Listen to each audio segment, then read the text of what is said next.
Buenos días.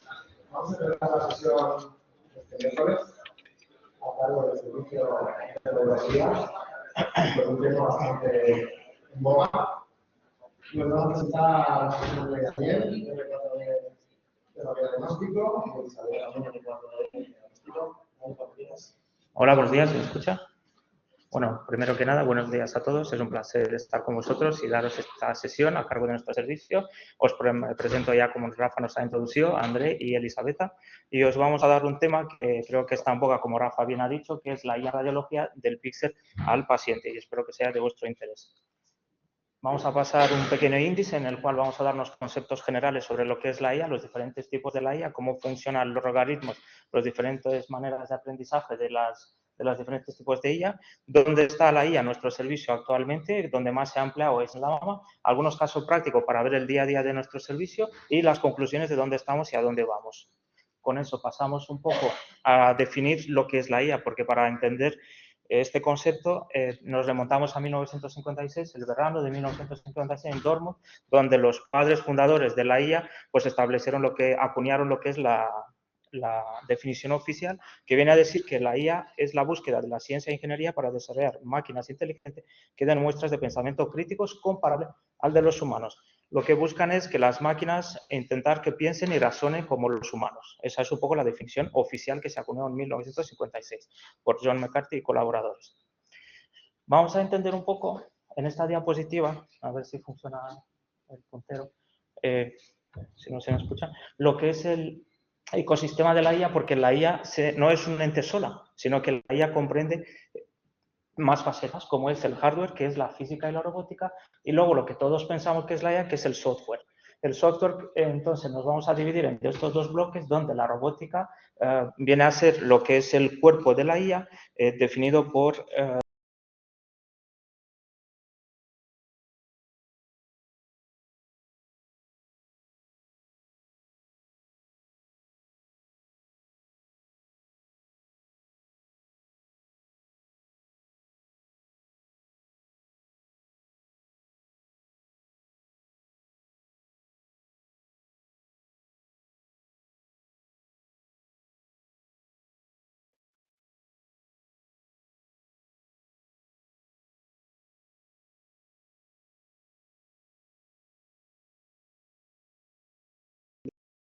también es una, y luego entraremos en lo que es la IA hoy en día, que entendemos todos, que es la IA basada en los programas computacionales, en el software, que hay diferentes tipos de IA, entre los cuales veremos la simbólica, la machine learning, deep learning y la IA generativa, que es la última que hay actualmente. Y la medicina del futuro sería la integración total de este cerebro digital con las herramientas físicas inteligentes del hardware. Aquí vamos a poner dos flujos temporales, no me voy a entretener mucho en ellos, pero simplemente resaltar que el desarrollo o la evolución de lo que sería arriba la radiología médica desde 1895 de Röntgen hasta que se ha integrado en 2018, aprobado por la FDA, la IA como imagen médica. Por lo tanto, es una evolución, vemos, lineal, lenta, mientras que en el flujo temporal de abajo vemos la evolución de lo que sería la evolución de la IA, que la IA primera vez fue acuñada, fue probada, que las computadoras piensan mediante el test de Turing. Luego, en el 1956, que es cuando se pone la base de la IA, en ese verano de Dortmund por John McCarthy, Minsky y los demás colaboradores. Luego hay un tiempo de reposo en el cual la IA no se desarrolla tanto, luego lo explicaré por qué, porque en ese momento todavía somos analógicos, no hemos digitalizado nuestras historias clínicas, que hasta el final de los años 80 no se produce ese gran salto, ese gran cambio de la implementación de la IA en nuestros hospitales. Y finalmente, pues, todos los que conocemos la implementación de la IA actualmente generativa. Lo importante de esto, el verdadero cambio de paradigma ocurre en la intersección que tenemos de la imagen médica de arriba con la IA. Aquí es donde la imagen deja de ser solo una representación visual para el ojo humano y se convierte en una disciplina de datos masivos estructurados que almacena la IA. La IA se convierte lo que es el píxel en una variable clínica que no solo busca lesiones, sino que busca patrones, subtipos moleculares y probabilidades de respuesta a tratamientos en lo que se llama la radiómica, que es la biopsia virtual médica. siendo esto el paso definitivo del píxel al paciente. De ahí el título de la sesión. En la siguiente diapo, esta diapo me gustaría reflejarla porque es algo que afecta a todo el mundo del hospital. No solo afecta a radiología, afecta e incluye todas las especialidades. El día de mañana todos vamos a tener que utilizar IA en algún aspecto de nuestro trabajo, ¿no? Es una herramienta, por lo tanto, transversal.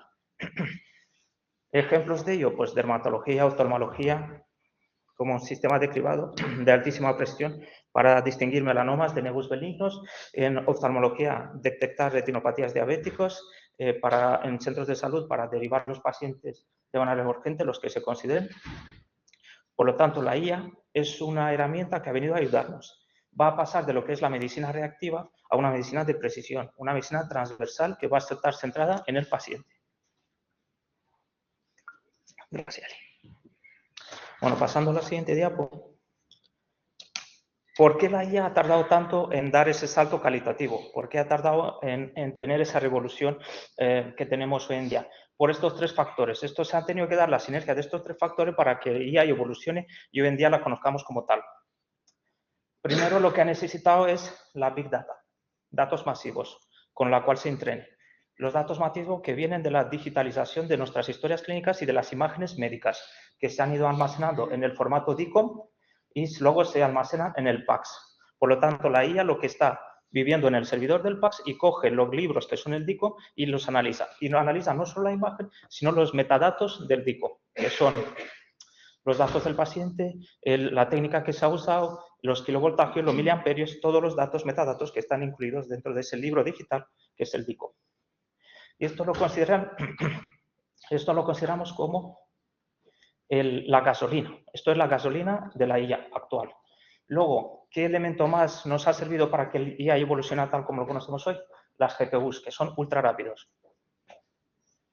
que son las unidades de procesamiento gráfico, que antiguamente se utilizaban las CPUs, que son las unidades de procesamiento central, que lo que hacían es un procesamiento en cadena, mientras que las GPUs hacen un procesamiento en paralelo, por lo que el entrenamiento de la IA ha pasado de durar meses a horas.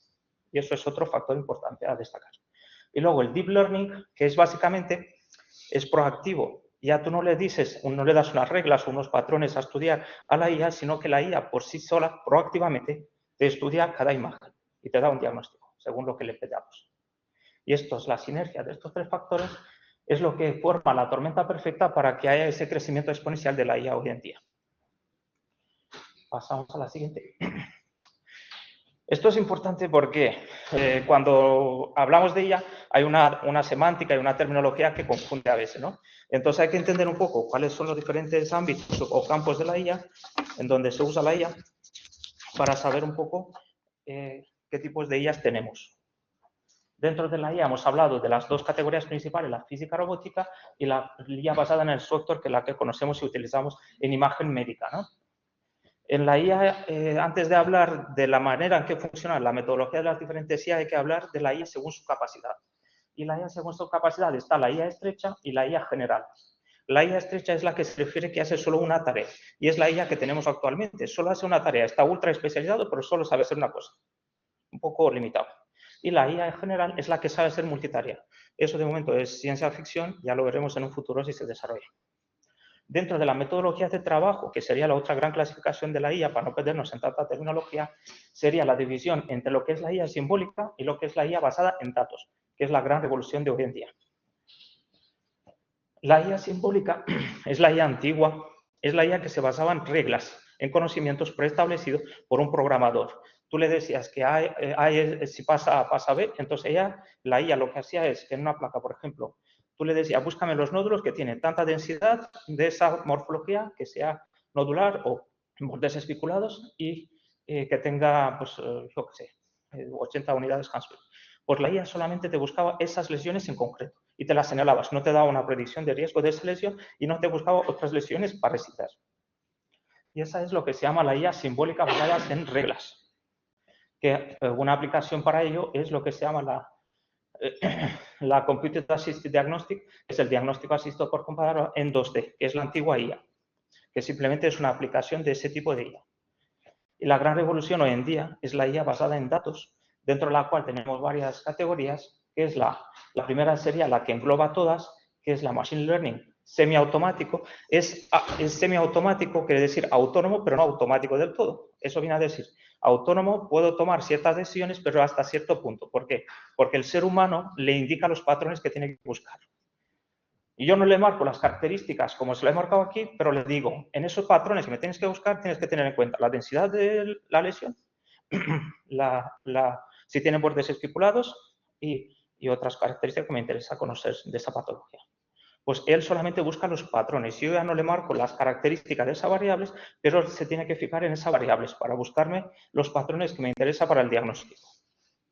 Y en ese caso lo que habríamos que distinguir es ya la progresión a lo que sería el diagnóstico asistido en 3D.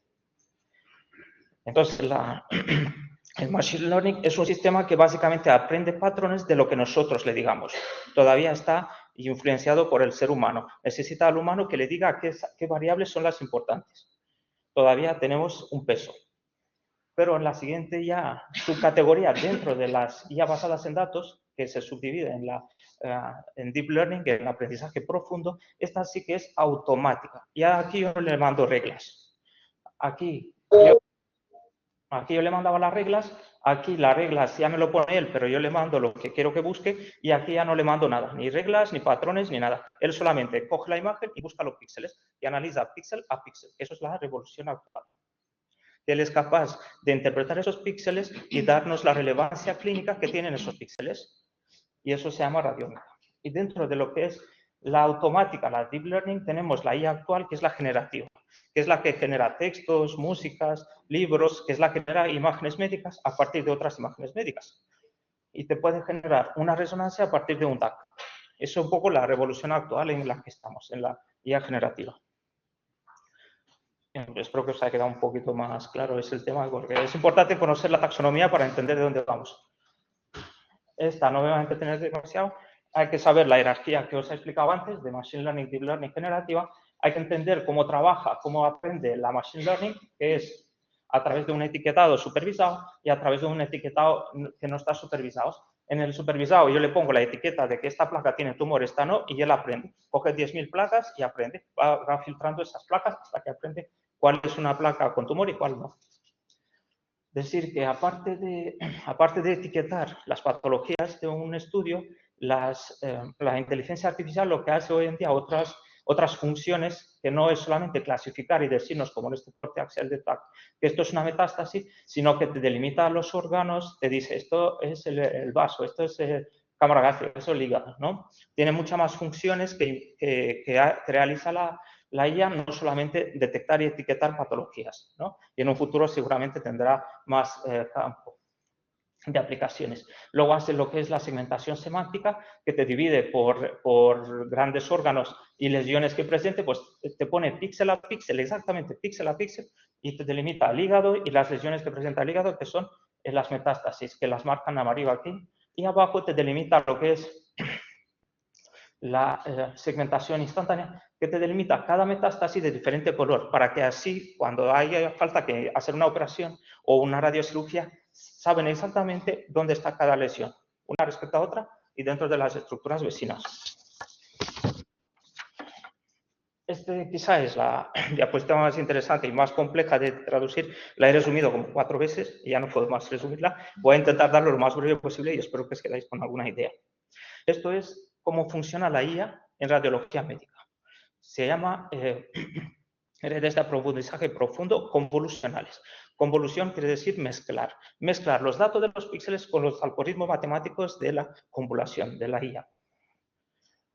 Primero lo que hace es, le damos ahora se ve un poco borroso, le damos las rezos y escáneres que hemos hecho y le decimos, quiero que me detectas infartos, hemorragias, tumores. Lo que hace es pasar lo que esto se llama un kernel, que es un filtro de 3x3, que es básicamente una lupa. Esa lupa hace un barrido de cada estudio. Y eso lo que detecta es píxel a píxel, según las características que le interesa a la IA saber para darnos estos 3 diagnósticos. Entonces hace como una campa, junta todos esos hallazgos en lo que se hace una mapa de hallazgos de estas características de 3x3, que al fin y al cabo estos mapas de características contando cada vez que estudia, que pasa esa lupa por el estudio, pues al final son un gran volumen de información que luego tenemos que filtrar, porque la IA no puede procesar tantos datos. Y es lo que pasa al siguiente paso de lo que es la capa convolucional a la capa pooling. A la capa pooling, que básicamente viene a decir a simplificar. Tú me has dado aquí un filtro 3x3 y aquí yo te lo reduzco a un 2x2. Te cojo solo los datos más importantes. Pero además de los datos más importantes, solo paso el píxel más importante del 2x2, que es el de mayor peso. Esos pesos, esos píxeles, luego pasa en una fórmula matemática a lo que son las capas conectadas. La capa conectada, que esto realmente sería la IA profunda que se utilizaría en las demás aplicaciones, y estos dos pasos primeros son los que se utilizan en imagen médica. Son los pasos previos que la IA utiliza específicamente en imagen médica para analizar las imágenes. Y esto es característico de todas las IAs de aprendizaje profunda. Entonces, nos pasan los datos característicos que él ha ido filtrando, los pasa en números matemáticos a las capas de aprendizaje profunda, y estas capas de aprendizaje profunda básicamente lo que hacen es actuar como un juez y reciben todas esas pistas recolectadas y, basándose en lo que aprendió durante su entrenamiento, nos puede decir si es una anatomía normal o patológica. ¿Y cómo lo hace? Las primeras capas detectan cosas simples, como los bordes de la imagen; la segunda detectan cosas más complejas; y la tercera ya te saca la anatomía. Te saca la anatomía normal del hígado y las lesiones que pueda tener. Y finalmente nos da aquí las lesiones que nosotros le habíamos pedido que nos diagnostique. Es un poco, a grosso modo, cómo funciona, sin entrar en más detalles. Eso es un poco para recordar que todavía seguiremos aquí, si nos queréis o no. Entonces, ¿cuál ha sido un poco la evolución o la sensación de la IA en radiología, ¿no? En esta diapositiva solamente remarcar que al principio puede haber cierta inquietud a la que puede reemplazar al radiólogo, pero claramente no es así. Entonces, la IA no es que ha venido a sustituirnos, sino a liberarnos de las tareas más tediosas y repetitivas. El radiólogo se puede centrar ahora en lo que la máquina no puede hacer, y eso es importante saber lo que la máquina no puede hacer, que mañana ya, si nos cambian algunas funciones, el hombre puede integrar la información clínica compleja, realizar procedimientos intervencionistas, comunicarse con el paciente, acompañar al paciente, que eso va a tener un valor muy importante en el futuro, y hablar con los demás especialistas. Entonces vamos a dar valor a nuestro trabajo, un valor que lo hemos perdido por el camino a veces. Y entonces la IA es una fuerza importante, disruptiva, que ha venido a quedarse y que redefine nuestra esencia como radiólogos. Y es lo que finalmente se llama como radiólogo aumentado. La IA simplemente va a ser como un segundo lector que nos ayuda a nosotros a tener mayor precisión diagnóstica y a evitar falsos negativos y positivos. Desafíos y consideraciones éticas a la hora de utilizar la IA. Tenemos lo que es la calidad de los datos. La calidad de los datos quiere decir sesgos demográficos. La IA que esté funcionando en un hospital no quiere decir que va a funcionar en otro, porque en otro hospital pues hay sesgos demográficos, pero en Kenia no va a ser lo mismo que en Toledo, evidentemente. Pues entonces la IA de aquí no va a funcionar en Kenia. Eso darlo por claro. Transparencia de la IA. La IA en aprendizaje profundo, al tener muchas capas intermedias, tú no sabes qué píxeles ha cogido y le ha dado más importancia. Entonces, como tú como radiólogo no sabes exactamente por qué la IA ha dado eso de maligno, por qué píxeles ha valorado, pues eso hay una falta de transparencia. Es un poco opaco. Por eso le llaman la caja negra de la IA de aprendizaje profunda, pero eso se va remediando con la aplicación de lo que es la IA explicativa, que es el CHAI. La IA explicativa es como un manual de instrucciones que te remarca en la imagen médica qué píxeles a la IA le han parecido que son los que nos ha dado el diagnóstico, para hacerlo todo más transparente y ganarse la confianza del radiólogo. Dilemas éticos que tenemos con la IA, por la privacidad de los datos, evidentemente. El consentimiento informado. Habrá que decirle al paciente que que su estudio va a estar informado por la IA. A ver cómo se lo come, a ver si lo dará. Esto como entras en una página web, aceptar y seguir, si quieres leer la página, y si no, a ver quién echa marcha atrás. Responsabilidad legal. La responsabilidad legal va a seguir siendo del radiólogo y del médico. Se aplique donde se aplique la IA. Y la sostenibilidad. Esto requiere de grandes recursos energéticos y de grandes recursos de agua. Simplemente para montar un centro de Big Data en Castilla-La Mancha, que el otro día lo vimos en las jornadas científicas que se dieron aquí en el hospital, requieren la energía de una central atómica, de una central nuclear. Imaginaros, solamente un centro de datos. Imaginaros los centros de datos que hacen falta. Básicamente esto es la evolución que hemos tenido en nuestro servicio, sobre todo en la sección de mama, donde más hemos usado e implementado la IA. Simplemente esto es dar paso a mi compañera y decirle pues bueno, primero hemos usado el CAD y luego ya estamos implementando nuevas herramientas de inteligencia artificial que ahora mi compañero os comenta. Buenos días. Vamos a adentrarnos ahora en lo que es la patología mamaria, que es donde la inteligencia artificial está pues, teniendo bastante protagonismo. Antes de hablar de las aplicaciones de la inteligencia artificial en la imagen mamaria, quiero que reconozcamos todos un poco la realidad en la que nos movemos en el día a día. Un radiólogo de mama puede llegar a ver hasta 150 mamografías al día. Y en nuestro servicio, en concreto aquí en Toledo, nos ocupamos del cribado poblacional, ¿vale? Y entonces podemos llegar a ver hasta 200 estudios en una mañana de 8 a 3 entre cribado y pacientes sintomáticas. Como podréis entender, la carga asistencial es bestial. Analizar una mamografía no es algo para nada sencillo, sino que requiere de una muy elevada agudeza visual constante y además no es que estamos buscando flores en una pradería, sino que estamos buscando cánceres, ¿vale? Entonces, 200 mamografías en un día, pues obviamente pues es un gran reto para el radiólogo medio. No estamos hablando entonces de que podamos llegar a cometer errores por faltas de conocimiento, sino verdaderamente errores por unas limitaciones biológicas, ¿no? Humanas. Y aquí es donde entra la IA, donde entra la inteligencia artificial. Lo que estamos viendo es que se está transformando en nuestro flujo de trabajo como una verdadera y propia herramienta crucial, indispensable, que nos estratifica el riesgo, priorizando los estudios y ordenando nuestra lista de trabajo y que nos permite, digamos, enfocar la atención en lo que es verdaderamente importante, que son los pacientes, las pacientes. Por lo tanto, la eficiencia y la seguridad en nuestro día a día no son solo objetivos, sino que son verdaderas y propias necesidades.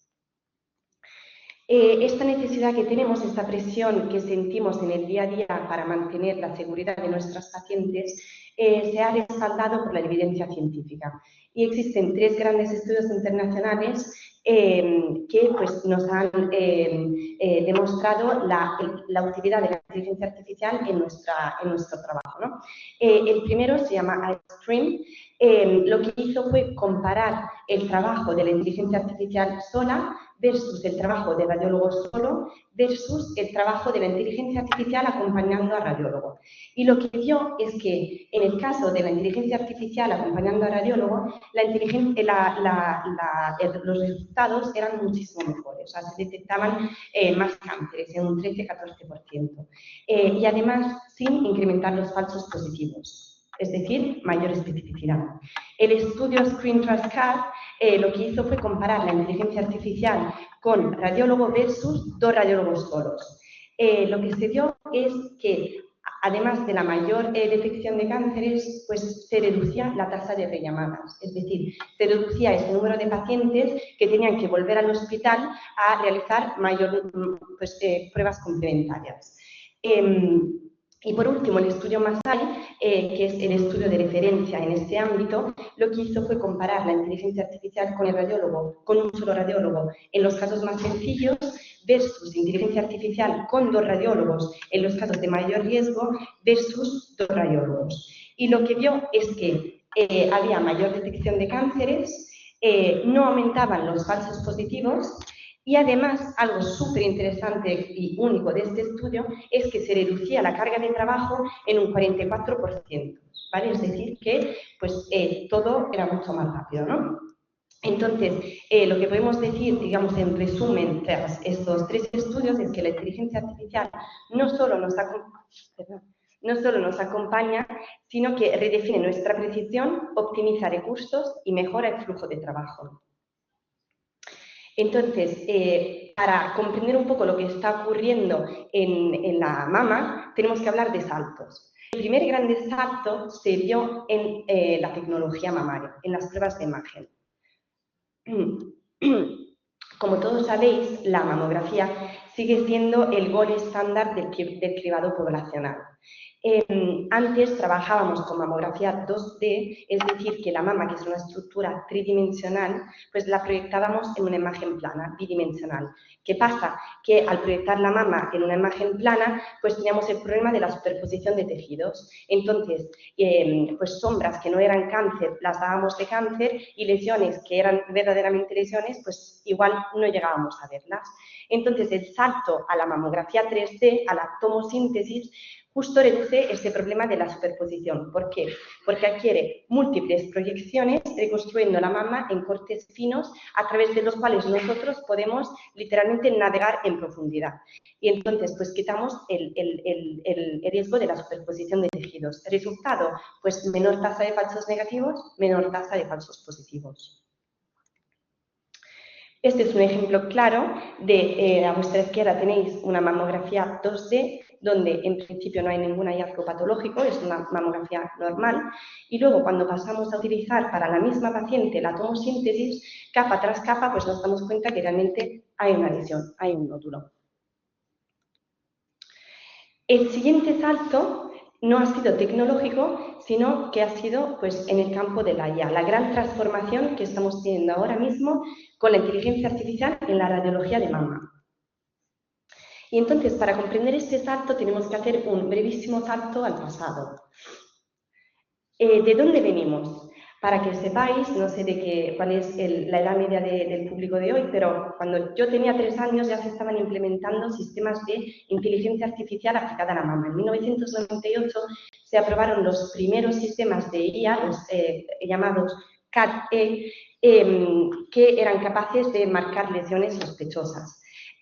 Parecía ser que pues esto iba a ser una grandísima promesa para los radiólogos, pero realmente, como eran sistemas que utilizaban el Machine Learning, que como ha explicado muy bien Andrei, eran sistemas que yo le educaba, le decía, mira, con márgenes especulados es un cáncer, pues ¿qué pasa? Que al final daban muchísimos falsos positivos. Entonces, en lugar de aclararnos en nuestra práctica diaria, lo que hacían era una lluvia de falsos positivos y generar muchísimo ruido. Entonces, el radiólogo de mama, más que confiar en la IA, aprendió a ignorarla.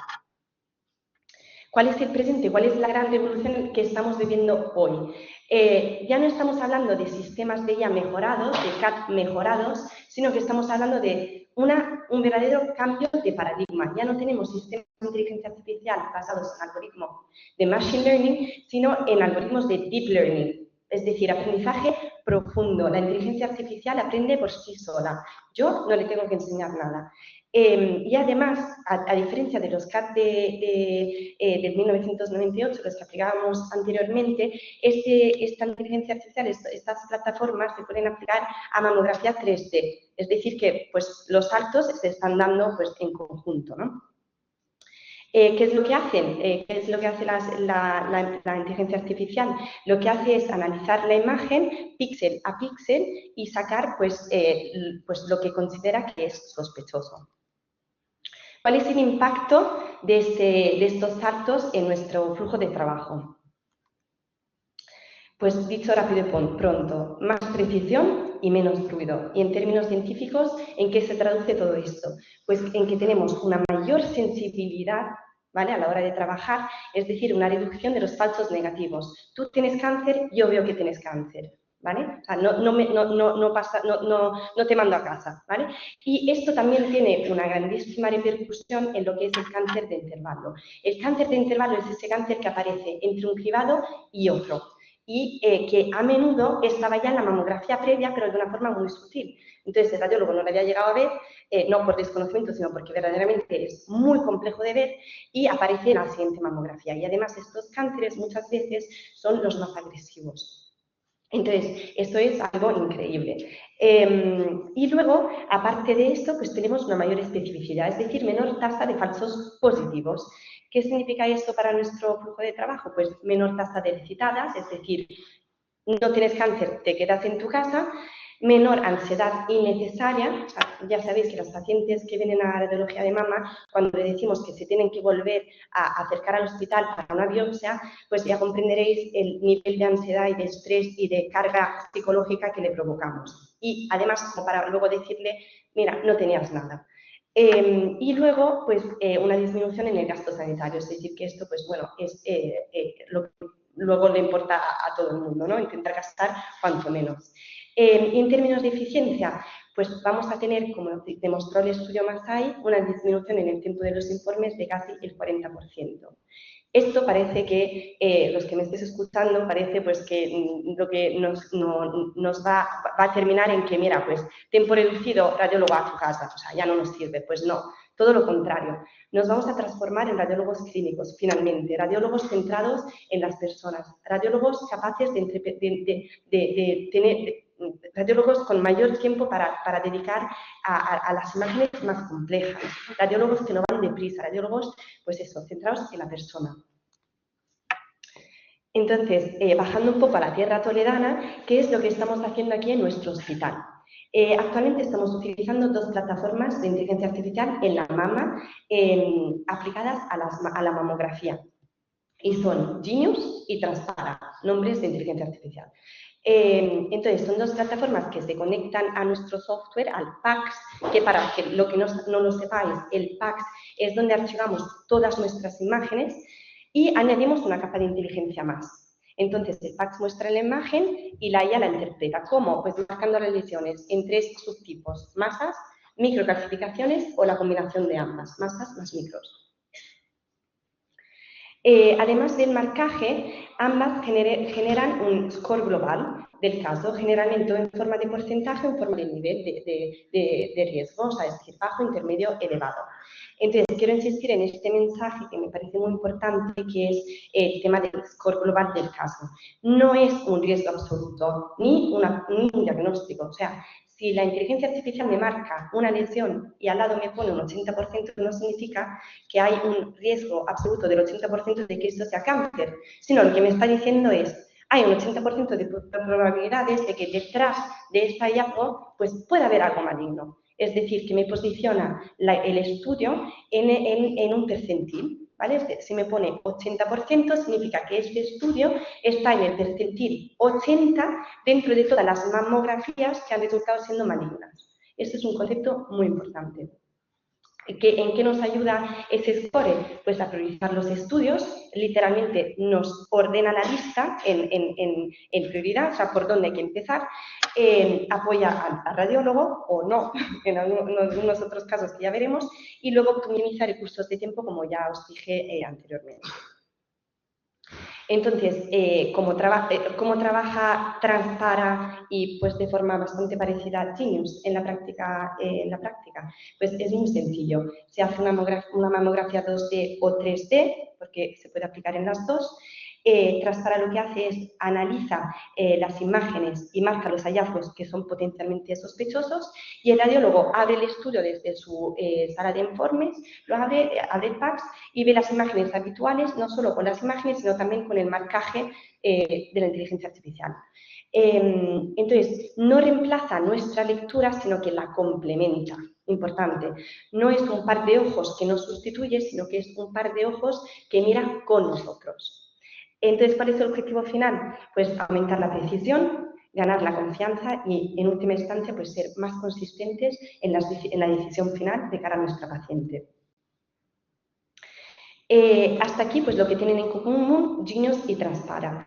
¿En qué difieren? Pues primero de todo, Genius es exclusivo de Hologic, mientras que Transpara es de ScreenPoint Medical, que es una empresa que es multivendedora, es decir, que es para múltiples fabricantes, no solo es de Hologic, puede ser también de General, etc. Entonces, ¿qué es lo que se está viendo en la literatura hasta ahora? Porque es una cosa muy reciente, y también en las preguntas que le hemos hecho a nuestros radiólogos de la mama. Pues que Transpara parece ser que es más sensible en los casos de alto riesgo y es un pelín menos sensible que Genius en los casos de bajo riesgo, mientras que Genius es bastante monótona a la hora de hablar de sensibilidad.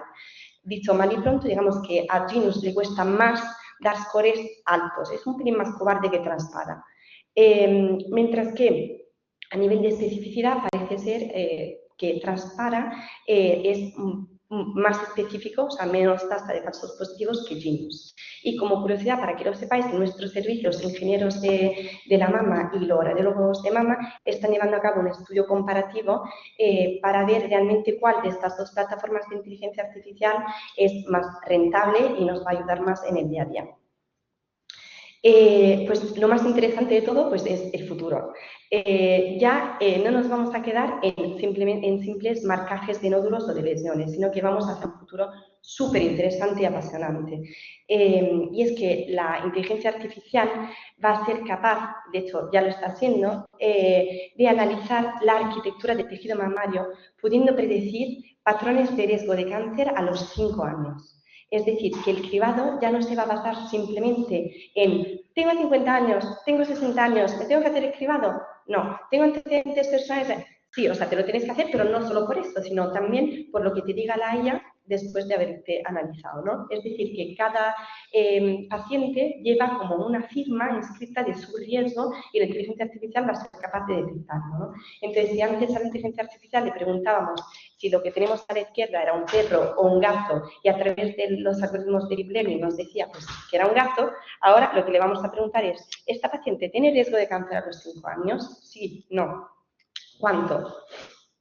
Y luego, el otro campo muy interesante es la radiómica, que comentó Andrés, la biopsia virtual, que a través de extracción de miles de datos matemáticos, a lo que parece que vamos a ir es que va a conseguir sugerirnos el subtipo molecular del cáncer, la probabilidad de respuesta a la quimioterapia neoadjuvante y la presencia o no de mutaciones genéticas.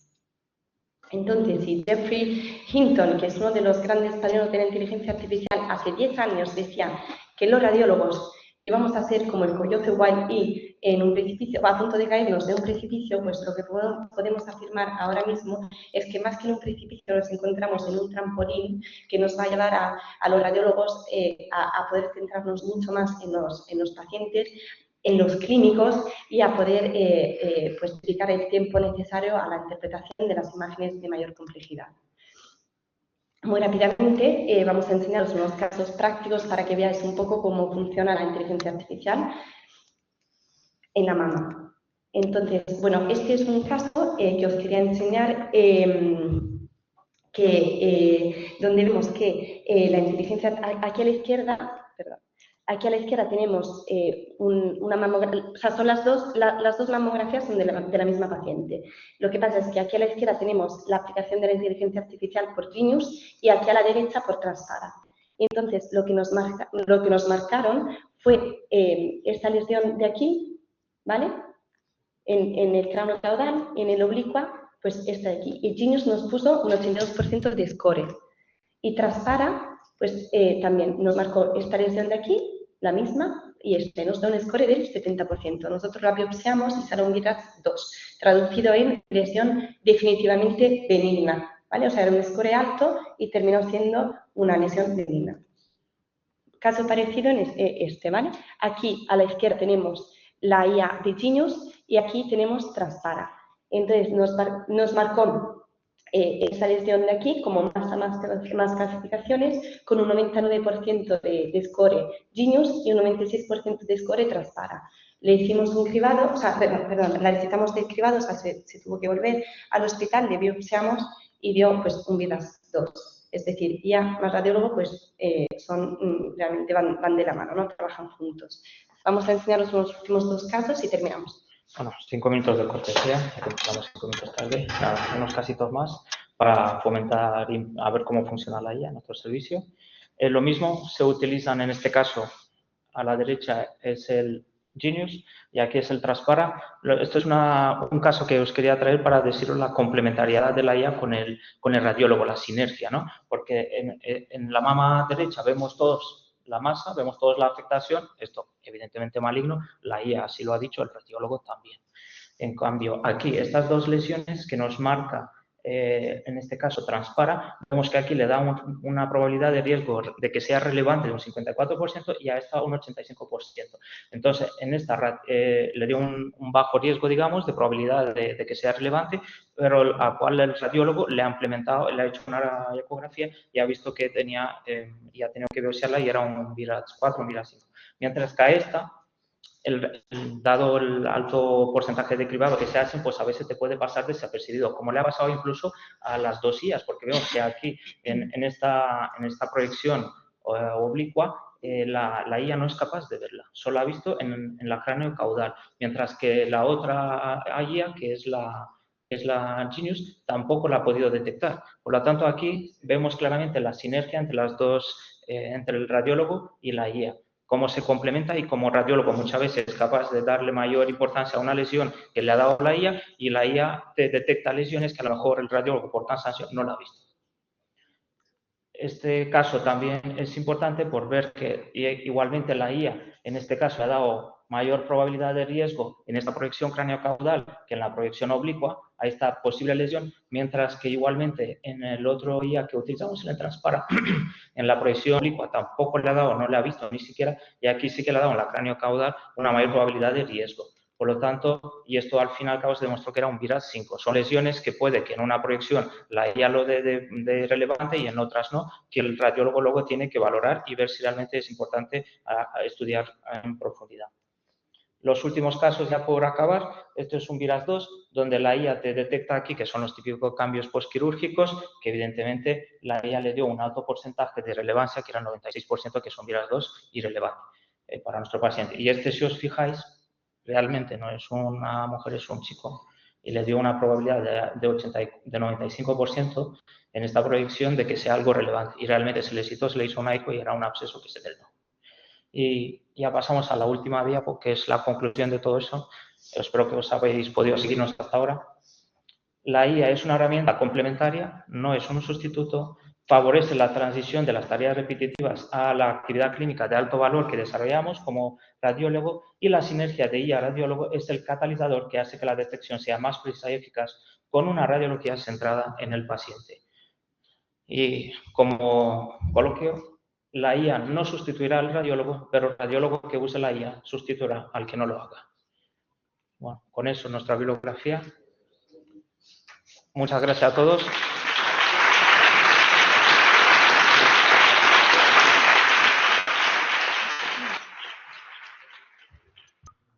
Sentimos que ha sido en algún momento tediosa con algunas cosas. Si nos compartimos una pregunta. Sí.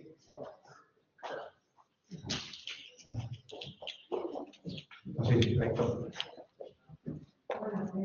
Buenos días, doctora García. Ha sido un tema muy difícil, lo ha dicho mi hermana, porque yo sé mucho. Solo quiero hacer mira, yo sí que puedo terminar mi vida porque el CAP en este servicio en el hospital, a pesar de que muchas veces nosotros pensamos, estoy en Toledo, fíjate, Castilla-La Mancha empezó a trabajar con CAP en la gama en el 2004. Fue cuando me lo pusieron. Yo leí que se fue en el 2011 y en este caso he leído con CAP, ¿vale? Con lo cual tenemos bastante experiencia. Yo lo que os quiero transmitir es que vosotros sois la generación de la vida. Y esto es muy importante. Para mí lo más importante de todo es la última lección, ¿vale? La IA está aquí y va a cambiar toda vuestra profesión, todo lo que vosotros vayáis a hacer. Eso no hay ningún género de duda, ¿vale? Con lo cual, cuanto antes os subáis, mejor. No solamente porque digamos, no cogen tecnología que se van a sustituir a los radiólogos. No, porque se van a sustituir todo. Ni los cirujanos van a funcionar igual, ni los oncólogos van a funcionar igual, ni por supuesto los radiólogos van a funcionar igual. Va a ayudarnos muchísimo desde el punto de vista de la gestión de administrativo, sin duda, va a ayudarnos muchísimo en el tema de gestión de datos a nivel de historia clínica, eso lo tenemos claro, hay un espacio propio de datos. Quiero que sepáis que Castilla-La Mancha, aquí lo dijo el consejero en el día de la inauguración de la investigación, se va a abrir el espacio de datos europeo próximo va a estar en la Vega de la Reina, en el centro de datos. Con lo cual, la reducción aquí en Mongolia va a ser bastante importante, una reducción que es para todas las maneras, y no solamente para nosotros. Bueno, yo creo que es muy importante, como se ha dicho al final, que conozcáis esto, que os haga la idea que es una herramienta, que os haga la idea de lo que vamos a hacer todos, efectivamente cambiar nuestra forma de trabajo. Pero que esto va para quedarse sin ningún género de duda y no ataca a una especialidad más que a otra, ataca a la sociedad en general. ¿Vale? Porque eso es aquí. Cuando antes conozcamos y sepamos sus limitaciones, de todos los casos que ellos han presentado, yo una pregunta que os hago, con todas esas marcas que os aparecen, ¿creéis de verdad que una paciente se puede manejar solo con la inteligencia artificial? Porque se ha estado diciendo que bajaba las llamadas, que mejoraba la especificidad, ya, pero es cuando combinamos ambos, cuando el factor humano no se pierde, ¿vale? No cuando ella trabaja solo. Entonces, si la mama, y con diferencia es lo que más adelantado está, ya habéis visto cómo sale la imagen, ¿creéis de verdad que vosotros en una consulta, solo viendo eso, os vaya a quedar tan tranquilo? Estamos hablando de un 80 que se queda un disracón. Eso también implica daño sobre la paciente. Son la gente que está haciendo mamá los que deciden esto sí y esto no. ¿Vale? Luego, efectivamente, nos mejora mucho la gestión, nos mejora muchísimo desde el punto de vista administrativo, pero sí que es cierto que el papel del radiólogo es fundamental. De la misma manera que la termomina sustituye a los médicos, tampoco la inteligencia artificial va a sustituir a los médicos, pero sin duda ninguna de cambia de plan. Esa es la única revisión que tú haces. A mí ya me pilla de salida, pero vosotros estáis entrando en este mundo, ¿vale? Luego, creo que es fundamental que conozcáis esto y conozcáis la limitación, ¿no? Muchas gracias.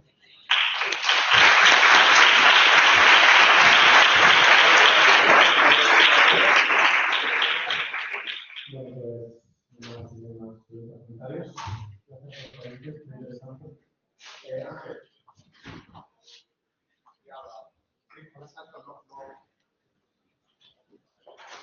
Sí, pero que no solo la sesión termina con la pregunta.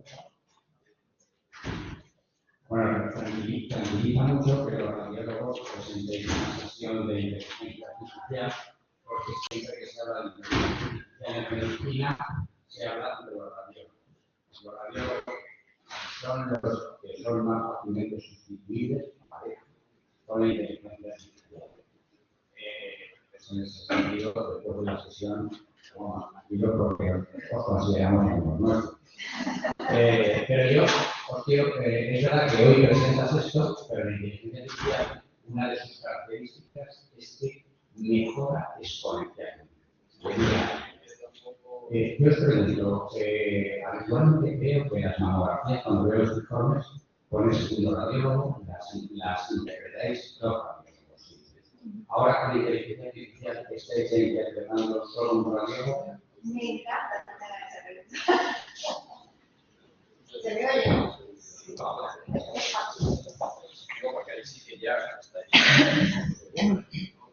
A ver, efectivamente aquí cuando nosotros trabajamos con el privado metido dentro del servicio, se fue a la doble lectura porque era lo que tenía más sensibilidad y más especificidad sin individualidad, ¿vale? No es lo mismo el entorno de la mamografía diagnóstica que la mamografía de cribado. En la mamografía diagnóstica la paciente ya viene con un problema y además a la paciente, que es la mayor fuente de datos, ya la tenemos aquí en el hospital con nosotros. Con lo cual tú miras tu mamografía, pero luego tienes tu ecografía, tu exploración, el hablar con ella y incluso los dientes. Porque aquí ya sabes cómo bajar con nosotros, ¿vale?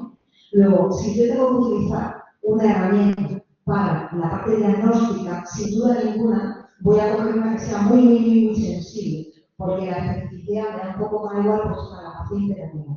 Pero si yo estoy en el entorno de cribado, lo que necesito de herramientas que no me hagan ruido, como he visto. Porque aquí el problema es que el radiólogo tiene que levantar que la guía está dándote un score de 80 y tú estás viendo, como he visto ahí, o lo que sea que tienes clarísimo que es un indicador. Eso puede haber una tendencia en la ¿no? No tenéis más que ver todo lo que ha pasado en Córdoba, o sea, como hablado en Sevilla, etc.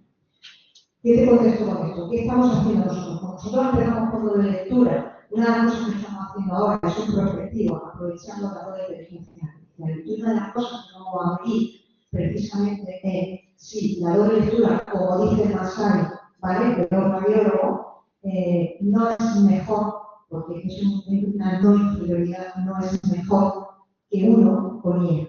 ¿Cuál sería lo que a mí me gustaría implantar en Toledo? ¿Vale? A mí lo que me gustaría implantar en Toledo es que, como tenemos la posibilidad de hacer la gestión de la lectura, todas las que vayan con bajo riesgo, ¿vale?, tengan solamente un lector, y todas aquellas que vayan con riesgo alto entre los dos lectores, para evitar relamadas, ¿vale? Porque insisto, en el entorno de la lectura derivado, lo que más se necesita es tener la valentía de tener el psicólogo, de ver una cosa marcada y decir, esto no.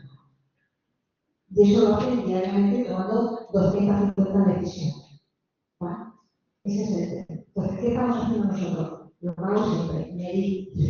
Cuando nos salga el resultado de ese objetivo, entonces veremos qué táctica vamos a tener. Pero lo que dice el MASAI, que es el estudio europeo más largo que hay, con más evidencia, se ha puesto una conclusión final, pero lo que dice es que la combinación de la inteligencia artificial con el radiólogo te permite sacar todo lo de bajo riesgo, porque la posibilidad de detectar ahí algo sería entre 100.000 mujeres, que es prácticamente nada, ¿vale?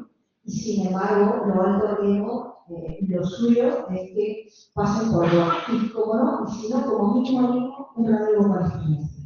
Porque es un tema que ya por lo menos no se ha puesto aquí, pero es muy obvio que no tener una persona, no es igual que tener una persona recién acabada, que de repente el CAC le saca esa probabilidad y se muere de miedo y es normal, y su defensa lógica es recitar o reclamar a esa mujer, o bien sea, ¿vale? A que sea una persona ya de mucha experiencia de años que sabe perfectamente que eso no le ha de detener, ¿eh? Porque a todos los agredes los ponemos un 80, yo incluida el ser humano, ¿vale? Pero un poco lo que pretendemos es primero medir y luego decidir. Y la decisión que yo tengo en la cabeza es esa. Claro, porque aproximadamente te quita un 30, 25, 37% de la lectura.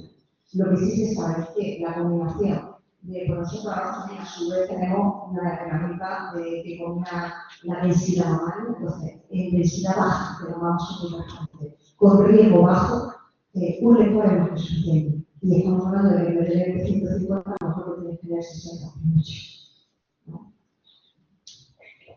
Muy bien, pues gracias. Vamos terminando la sesión. Enhorabuena, chicos. Os he presentado el libro que presento ya y al resto, nos vemos la semana que viene.